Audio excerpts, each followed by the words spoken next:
తమ సమస్యల పరిష్కారం కోసం ఏళ్ల తరబడి అధికారుల చుట్టూ తిరుగుతున్నా వారు పట్టించుకోవడం లేదంటూ పోలవరం నిర్వాసితులు వాపోతున్నారు. తాజాగా పోలవరంలో ఎమ్మెల్యే బాలరాజు జనవాణి కార్యక్రమం నిర్వహించడంతో పెద్ద సంఖ్యలో అక్కడకు చేరుకున్న నిర్వాసితులు తమకు న్యాయం చేయాలంటూ భారీ సంఖ్యలో దరఖాస్తులు సమర్పించారు.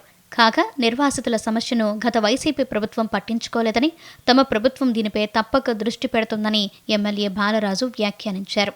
మరింత సమాచారం వేలేరుపాడు నుంచి మా స్పెషల్ కరెస్పాండెంట్ రవి అందిస్తారు. ప్రస్తుతం మనతో పోలవరం ఎమ్మెల్యే బాలరాజు ఉన్నారు. సార్ చెప్పండి, పెద్ద ఎత్తున అంటే ఏదో మీరు జనవాణి కార్యక్రమం పెడితే ఇంత పెద్ద సంఖ్యలో కుక్కునూరు వేలేరుపాడు మండలాలకు సంబంధించి ఏంటి ఇన్ని సమస్యలు రావడానికి కారణం ఏంటనుకుంటున్నారు? అంటే ఈ ముఖ్యంగా ఇది కుక్కునూరు వేలేరుపాడు పోలవరం మండలాల్లో ఎక్కువ నిర్వాసిత మండలాలు. ఎందుకంటే గత ప్రభుత్వాలు ఈ నిర్వాసిత మండలాలు మొత్తం కూడా గాలికి వదిలేసాయి. ఏదైతే వాళ్ళకి నష్టపరిహారం కానీ భూమికి భూమి కానీ వాళ్ళు ఉండేటువంటి నివసించేటువంటి కాలనీలో అనేక సదుపాయాలు నిర్వీర్యం అయిపోవడం వల్ల ఎప్పుడైతే ఈ ఎన్డీఏ కూటమి మన ప్రభుత్వం వచ్చిన తర్వాత ఖచ్చితంగా వారికి ఒక నమ్మకం ఉంది.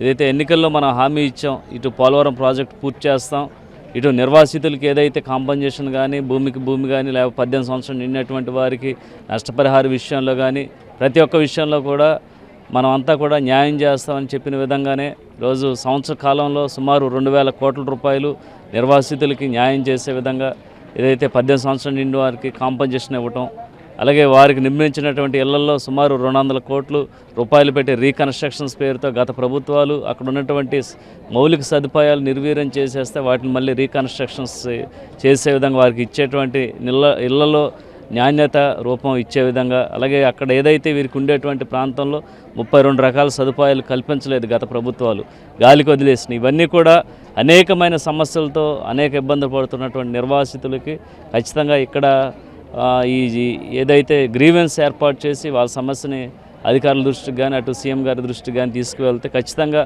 వారికి న్యాయం జరుగుద్ది అనేటువంటి ఉద్దేశంతో ఈరోజు అన్ని మండలాలు, ఈ ఒక్క మండలం కాదు, 7 మండలాలకు సంబంధించి జనవాణి కార్యక్రమం ప్రతి మంగళవారం కూడా ఏర్పాటు చేసి అక్కడ ఉన్నటువంటి సమస్యలపై క్షేత్రస్థాయిలో అధికారులతో అక్కడ ఉన్నటువంటి సమస్యను పరిష్కరించే దిశగా మేము ముందుకు తీసుకువెళ్తున్నాం. చాలా అర్జీదారుల్లో కూడా మేము అక్కడ ఇంట్లో ఉంటున్నప్పుడు కూడా మా పేర్లు నమోదు కాలేదు, మా భూమి తీసుకున్నారు డబ్బులు ఇవ్వలేదు, లేకపోతే మేము మొత్తం భూములు కోల్పోతున్నాం, ఇల్లు కోల్పోతున్నాం, కానీ మమ్మల్ని జాబితాలో చేర్చలేదు. ఇలా చాలా సందర్భాల్లో ఇప్పటికీ కూడా 2-3 అధికారుల మీద ఎంక్వైరీ జరుగుతున్న పరిస్థితి కనిపిస్తుంది.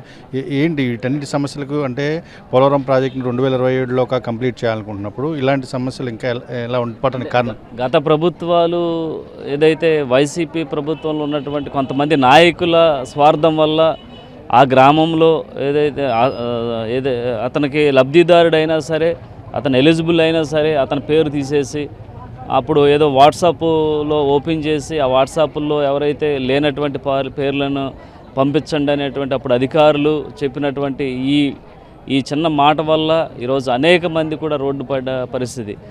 స్వయంగా వారు ఆ గ్రామంలో ఉన్నా సరే అక్కడ వాళ్ళిద్దరికి కుటుంబ తగాదాలు ఉన్నా సరే వాళ్ళిద్దరూ కూడా ఒకరి మీద ఒకరు కంప్లైంట్స్ పెట్టుకొని ఈ కాంపోజిషన్ రాకోకుండా అడ్డుపడేటువంటి పరిస్థితి. కానీ ఈరోజు ప్రతి ఒక్కరు కూడా ప్రక్షాళన చేసుకుంటూ వస్తున్నాం. వీటిని కూడా ముఖ్యమంత్రి గారి దృష్టికి తీసుకెళ్ళడం జరిగింది. ఏదైతే వీరు ఇతర గ్రామాల్లో ఉంటారు, కొంతమంది ఇక్కడ ఉన్న వాళ్ళకి కూడా కాంపోజిషన్ రాలేదు, ఇవన్నీ కూడా క్లమ్జీగా ఉన్నాయి. ఖచ్చితంగా గత అధికారులు ఏదైతే కొన్ని మిస్టేక్స్ చేశారు, మిస్టేక్ చేయలేదని మేము చెప్పట్లేదు, మిస్టేక్స్ చేయటం వల్ల ఈరోజు ఇన్ని కంప్లైంట్స్ ఇంతమంది ఇబ్బంది పడేటువంటి పరిస్థితులు ఉన్నాయి. వీటన్నిటిని కూడా ఖచ్చితంగా మేము 2027 కల్లా ఈ సమస్యలన్నిటి కూడా తీర్చే విధంగా మేము ముందుకు వెళ్తున్నాం. చాలా పునరావాస కాలనీలకు వెళ్ళడానికి కూడా చాలామంది సుముఖంగా లేరు, అక్కడ ఇంకా అసంతృప్తిగా కూడా మిగిలిపోయిన పరిస్థితి ఉంది. వాటి విషయంలో ఎలాంటి అంటే వాళ్ళు కేవలం వెళ్ళకపోవడం కారణం ఒకటేనండి. ఇక్కడ వీళ్ళు పోలవరం ప్రాజెక్టుకి వీళ్ళు కన్నతల్లి లాంటి గ్రామాన్ని వదిలేసి అక్కడ వేరే చోట ప్రాంతానికి తరలి వెళ్తున్నారు. కానీ తరలి వెళ్ళే క్రమంలో వాళ్ళు కూడా అడిగేది ఏం లేదు, మాకు ఉండటానికి మంచి ఇల్లు, మా భూమికి బదులు భూమి, అలాగే మాకు 18 సంవత్సరాలు నిండినటువంటి వారికి కాంపోజిషను, అలాగే కుటుంబ నిరుద్యోగ భృతి, ఇవన్నీ కూడా ఖచ్చితంగా ఏదైతే నిర్వాసిత చట్టంలోనే రాసిపెట్టి ఉంది దీన్నే అమలు చేయమని అడుగుతున్నారు. ఖచ్చితంగా దీన్ని కనుక అమలు చేస్తే వారందరూ కూడా సంతోషంగా ఇక్కడి నుంచి తరలి వెళ్ళడానికి సిద్ధంగా ఉన్నారండి. అంటే వీళ్ళ సమస్యలు ఎప్పట్లోగా పరిష్కరించగలుగుతారని మీరు అనుకుంటున్నారు? వాళ్ళకి ఎలాంటి హామీ ఇస్తున్నారు? అంటే సీఎం గారితో మేము మాట్లాడిన తర్వాత ఖచ్చితంగా మనం ప్రాజెక్టుని ఏ విధంగా మనం ఛాలెంజ్కి తీసుకొని 27 కల్లా మనం కంప్లీట్ చేద్దామని చూస్తున్నాము. అలాగే 26 కల్లా ఏదైతే వీరు వరదలు వచ్చే టయానికల్లా వీరిని ఇక్కడ నుంచి షిఫ్ట్ చేయాలి. వీరందరూ కూడా సుఖ సంతోషాలతో అక్కడ ఉండేటువంటి నిర్వాసిత కాలనీలో ఉండాలి. అలాగే అక్కడ ఏదైతే వీరు ఇచ్చినటువంటి శ్రమకు తగ్గ ఫలితంగా వీరికి కూడా అక్కడ మంచి మంచి ఉద్యోగ అవకాశాలు, యువతకు మంచి మంచి ఉద్యోగ అవకాశాలు కల్పించాలనేటువంటి మాట సీఎం గారు చెప్పడం జరిగింది. 2026 కల్లా ఖచ్చితంగా వీరందరి ఏదైతే కాంపోజిషన్ ఇచ్చి ఇక్కడ నుంచి వాళ్ళని తరలించడం జరుగుతుందండి. ఇది పోలవరానికి సంబంధించి ప్రతి నిర్వాసితులు కూడా సంతోషంగా పునరావాస కాలనీకి వెళ్ళే విధంగా కూడా చర్యలు తీసుకుంటాం. వారికి కావాల్సినటువంటి ప్రభుత్వ పరంగా కావాల్సినటువంటి అన్ని రకాల సహాయ సహకారాలు అందిస్తామని చెప్పి పోలవరం శాసనసభ్యులు బాలరాజు చెప్తా ఉన్నారు. దుర్గాతో రవి, TV9 వేలేరుపాడు నుంచి.